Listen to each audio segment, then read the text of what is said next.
Bonjour à celles et ceux qui nous rejoignent pour cette deuxième séquence des 8e rencontres de l'AFB qui ont pour thème donc l'insertion dans l'emploi de jeunes sportifs dans l'emploi bancaire.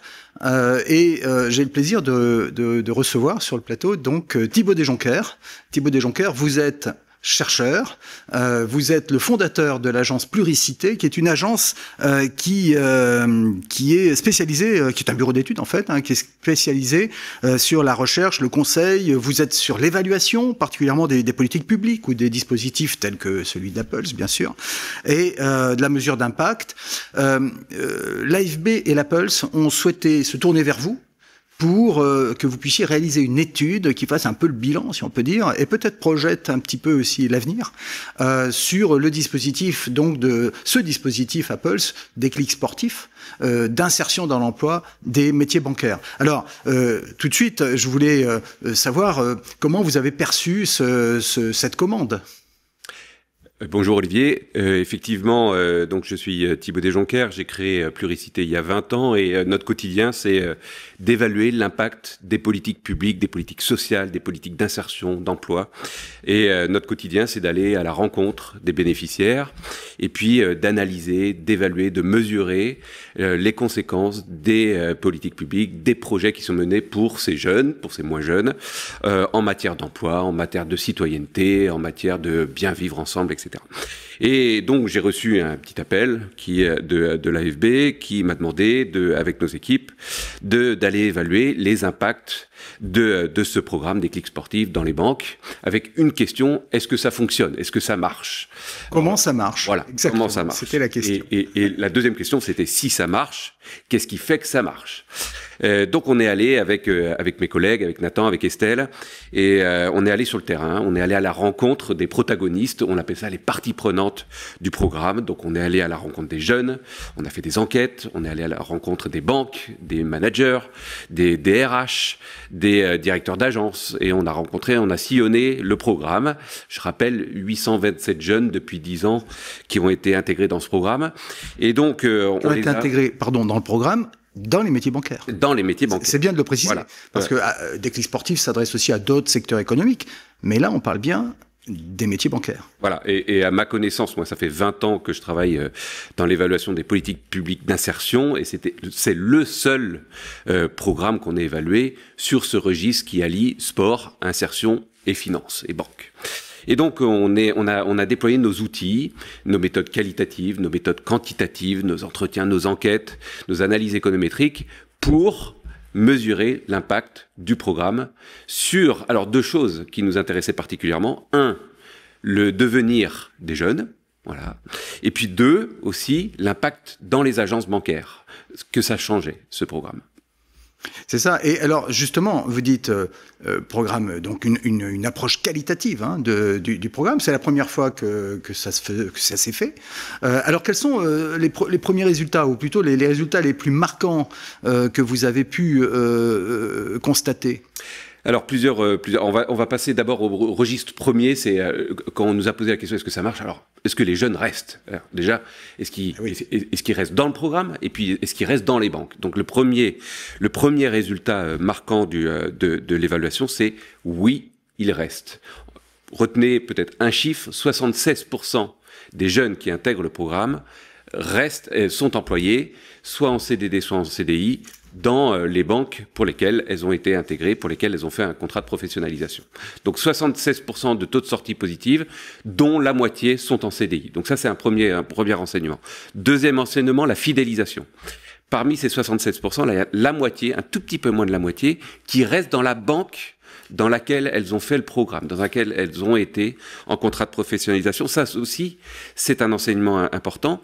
Et donc, vous avez la moitié qui reste dans la banque, et il y en a 30% qui intègrent une autre banque. Donc, en gros, 80% des 76% restent dans le système bancaire et exercent leur métier 1 an, 2 ans, 3 ans après dans la banque. Et ça, c'est un enseignement très important. Je voudrais peut-être dire une chose aussi, peut-être faire un petit retour en arrière. Qui sont ces publics? Qui sont ces jeunes? Parce que vous allez me dire, qu'est-ce qu'il apporte de nouveau, ce programme? Ces jeunes, c'est pour faire donc 826 jeunes depuis 10 ans dans la banque, 70% niveau bac ou infra-bac, 60% qui viennent des quartiers prioritaires et qui viennent des zones de revitalisation rurale. Donc, pour vous situer un petit peu, 23 ans d'âge moyen. Donc, on a une frange de population, des jeunes, qui, sont pas des jeunes qu'on attendrait là où on les met au départ. Et au départ, c'est des contrats de professionnalisation dans les agences bancaires. Et avec, d'ailleurs, dans votre étude, c'est très intéressant, puisque là, on est toujours sur le qualitatif, c'est finalement une grande proportion qui ne s'imaginait pas entrer dans le secteur bancaire, exercer un jour un métier bancaire. Absolument. Alors on a eu la chance de faire ce qu'on adore nous en évaluation, c'est une analyse avant-après. On les interroge avant le programme et puis on les interroge après le programme. Et on leur a posé 2 questions. Est-ce que vous imaginiez travailler dans le secteur bancaire massivement? Non seulement ils s'imaginaient, mais pas du tout travailler dans une agence bancaire. Et la deuxième question qu'on leur a posée, qui est un impact indirect du programme, c'est quelle image avez-vous de la banque en général et de votre agence en particulier? Alors quelle image? Eh bien, pour résumer l'affaire, en gros, oui. il y a 30 points de différence entre l'avant et l'après. Voilà, 30 points de pourcentage de différence, c'est-à-dire 40% avaient une bonne image, à la fin du programme, 70% ont une bonne image. Donc il y a une image restaurée, une réalité du système et de l'environnement de la banque qui apparaît aux yeux des futurs chargés de clientèle de Déclic Sportif et de l'Appels. Et donc ça, c'est très positif et ça génère finalement chez les jeunes une sorte de sentiment de fierté et d'appartenance à leur agence bancaire. Et d'ailleurs, sur ce point, dans votre étude, il y a des verbatims. J'invite vraiment ceux qui nous écoutent à regarder, à prendre connaissance évidemment de l'étude, mais aussi à aller voir les verbatims. Moi, j'en ai noté quelques-uns. Il y en a un, ouvrez les guillemets, j'ai halluciné. Alors, c'est à Pôle emploi. Alors, on pourrait dire France Travail, mais enfin, peu importe. Le verbatim, c'est celui-là. À Pôle emploi, on me proposait d'être livreur. Point de suspension. Et là, et c'est bien le verbatim d'un jeune qui a suivi le programme et qui se retrouve aujourd'hui en poste. Absolument. Avec un contrat de travail dans une banque. Alors ça revient à un point, un point de la question qui m'a été posée, c'est pourquoi ça marche? Exactement. Pourquoi eux et pourquoi ça marche? Alors la première chose, peut-être je noterai pour faire vite 4 leviers des modalités du programme. La première chose, c'est le sport a été un levier de sourcing, un levier de motivation et d'apprentissage. Voilà. Les coachs d'insertion ont utilisé le sport et ont été sur des terrains non traditionnels pour aller détecter des motivations et des qualités des jeunes, la résilience, la discipline, l'esprit d'équipe, la gestion du stress. Et ces qualités ont fait de ces jeunes, finalement, des valeurs de recrutement qui ont pu être transposées dans l'agence bancaire. Pourquoi ça marche? Deuxième sujet, l'accompagnement intensif et personnalisé des coachs. Il y a un système de confiance réciproque qui s'est installé. Et ces coachs au quotidien, là, qui encadrent les jeunes du repérage jusqu'à l'insertion bien après l'emploi, ce suivi individualisé, il est la clé de la réussite des parcours des jeunes. Troisième sujet, la formation. Voilà. On a dit, on travaille sur les soft skills, sur les comportements, mais il fallait travailler aussi sur la réalité du marché du travail, la réalité du métier. Et donc là, il y a eu un système de montée en compétences rapide, efficace, avec une combinaison très intensive entre le sport, la préparation mentale et la formation métier, évidemment. Oui, parce que ce qui est intéressant aussi, et c'est ce que vous dites, c'est-à-dire que il y a la formation d'origine, c'est-à-dire l'apprentissage des fondamentaux des métiers bancaires. Ça, c'est la préparation opérationnelle à l'emploi, c'est le cœur du programme. Et ensuite, on voit, et vous avez constaté qu'il y avait aussi, pour beaucoup, une majorité, en fait, une formation qui se poursuivait une fois en poste au sein de la banque. Ouais. Au sein de l'agence. Et ça, je dirais, c'est diablement important que la formation soit pas juste un one-shot.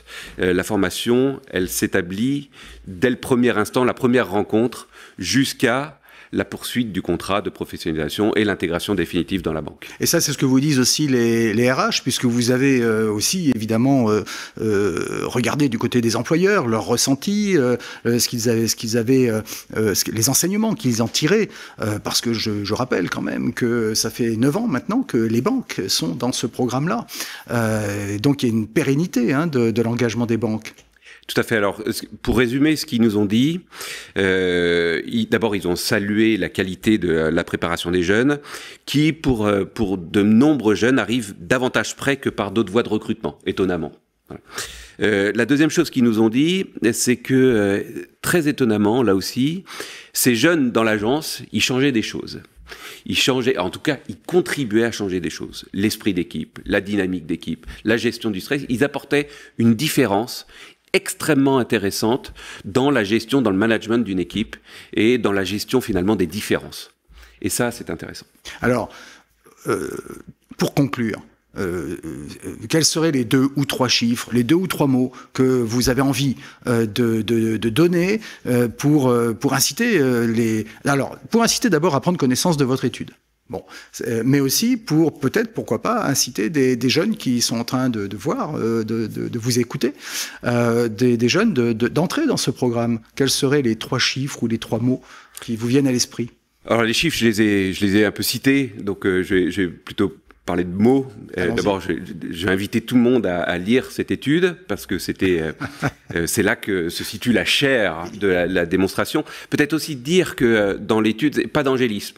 On a aussi dit des choses qui devaient être améliorées, des points du programme qui nécessitaient encore et davantage un renforcement de la qualité, des modalités opératoires, etc. Donc, pas d'angélisme. Voilà. 3 mots. L'individualisation. Ça, c'est le premier point. Deuxième, c'est extrêmement... C'est-à-dire le cas par cas. Individualisation, le cas par cas. Voilà. Deuxième, et ça, c'est l'individualisation des coachs, l'individualisation de la détection, l'individualisation de l'accompagnement, et l'individualisation, c'est aussi la part que prend l'agence dans cette réussite. Et ça, c'est mon deuxième point. Sans agence, sans manager impliqué, sans collègues qui sont dans la boucle, ça ne fonctionne pas. Donc, s'il n'y a pas de portage de cette dimension-là, ça ne fonctionnera pas. Donc, et là, on doit mettre en avant une des clés majeures de la réussite de ce programme, c'est le rôle qu'ont joué les banques dans la réussite. C'était pas un programme qui a été vu comme un programme social, c'est un programme... C'est pas un programme hors sol, c'est un programme qui s'appuie vraiment sur les bonnes volontés. Qui est porté, appuyé, et pour lequel des ressources ont été dévolues, et ça, c'est très important. Et puis, peut-être le troisième... finalement, le troisième mot, pour finir, la différence. Voilà. Ce programme fait une différence. Il fait une différence dans le landerneau de l'insertion, il fait une différence dans les banques, et il fait une différence pour les jeunes et dans leur entourage. Allez, un dernier chiffre, 80% des jeunes qu'on a interrogés ont dit que le regard des autres avait changé sur eux. Voilà. Et ça, on trouve intéressant. Eh bien, écoutez, c'est une très belle conclusion. Je vous remercie beaucoup pour votre étude, pour votre témoignage. Et on voit bien que pourquoi ça marche aussi parce qu'il y a des convictions et que les banques, pour le coup, qui participent, sont convaincus, évidemment, de l'intérêt d'un tel programme et de la nécessité d'y aller et d'y aller de façon pérenne. Absolument. Merci beaucoup, Thibaut Desjonckers. À bientôt. Au revoir.